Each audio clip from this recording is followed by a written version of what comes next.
നിനക്കെന്താ അവിടെ പണി?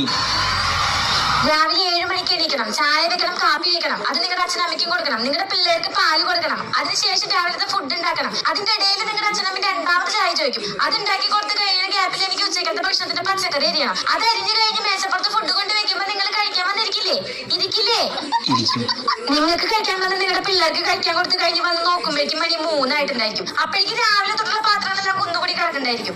അത് തേച്ച് വെളുപ്പിച്ച് വരുമ്പോഴേക്കും അലക്കാനുള്ള തുണി ഒരു ലോഡ് ഉണ്ടായിരിക്കും. അതിന്റെ ഇടയിലായിരിക്കും നിങ്ങളുടെ അച്ഛൻ രണ്ടാമത് ചായ ചോദിക്കാം. ആ ചായ വെച്ചുണ്ടാക്കി കൊടുക്കുമ്പോ പിന്നെ അതിലില്ലാത്ത കുറ്റങ്ങളില്ല, അതിൽ പഞ്ചസാര ഇല്ല, കാപ്പിപ്പൊടി ഇല്ല, തേങ്ങയില്ല, മാങ്ങില്ല. ഇതൊക്കെ കഴിഞ്ഞ് അലക്കിട്ട് തുണി ഉണക്കി വെച്ച് കഴിഞ്ഞ് വരുമ്പോ നിങ്ങളുടെ അമ്മയുടെ ഒരു ചോദ്യം ഉണ്ട്, എന്താ പോലെ വീട്ടിൽ വിളക്കൊന്നും വെച്ചില്ലേന്ന്. അപ്പൊ തന്നെ പോയി കുളിച്ച് വന്ന് വിളക്ക് വെക്കണം. അതൊക്കെ കഴിഞ്ഞ് വരുമ്പോഴേക്കും നൈറ്റ് ഫുഡ് വെക്കേണ്ട സമയവും. അതൊക്കെ കഴിഞ്ഞ് നൈറ്റ് ഒന്ന് 12 മണിക്ക് കിടന്നു കഴിഞ്ഞ് കഴിഞ്ഞാൽ രാവിലെ 7 മണിക്ക് പിന്നെ എണീക്കണം. പിന്നെയും ഈ സൈക്കിൾ റിപ്പീറ്റ്